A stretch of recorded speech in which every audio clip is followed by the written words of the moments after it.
ఏంట్రా చిన్ను బయటకు వచ్చినావు? అత్తయ్య కోసం తాతయ్య. ఎందుకురా?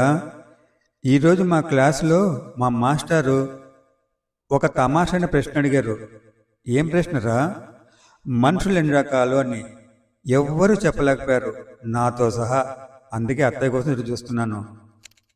సరే నేను చెప్పనా? చెప్పండి తాతయ్య. మనుషులు 3 రకాలు. మొదటి రకం ఏంటో తెలుసా? చెట్ల ఆకులు లాంటి వాళ్ళు.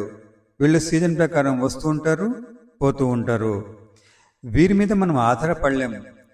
వాళ్ళకు అవసరం ఉంటే వస్తారు, అవసరం తిరిగిన వెంటనే వెళ్ళిపోతారు. వీళ్ళు చాలా బాగా నటిస్తారు పని అయిపోయేంత వరకు. ఆ తర్వాత చెట్ల ఆకుల్లో రాలిపోతారు. ఇక రెండో రకం, వీళ్ళు చెట్లు కొమ్మల్లాంటి వారు. చూడడానికి బలంగా గట్టిగా ఉంటారు. వీళ్ళకి ఏదైనా మన వల్ల కష్టం అనిపిస్తే కొమ్మల్లాగా విరిగి పక్కకు తప్పుకుంటారు. చివరిగా మూడో రకం, వీళ్ళు చెట్ల వేర్ల లాంటి వారు. నీ జీవితంలో చాలా చాలా ముఖ్యమైన వాళ్ళు. వాళ్ళు బయట కనపడరు, కానీ నీ అభివృద్ధికి చాలా సహాయ సహకారం అందిస్తారు. వాళ్ళు నీకోసం ఎటువంటి కష్టాన్ని ఎదుర్కొని నీకోసం చివరి వరకు నిలబడతారు. ఒక్క మాటలో చెప్పాలంటే దే జస్ట్ లవ్ యూ. వాళ్ళలో స్వార్థం ఉండదు. వాళ్ళు ఎవరో కాదురా, మీ అమ్మ నాన్నలు.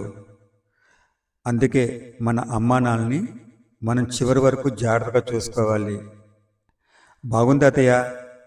రేపు నా క్లాస్కి వెళ్ళిన తర్వాత అందరికీ చెప్తాను, సరేనా? అలాగేరా.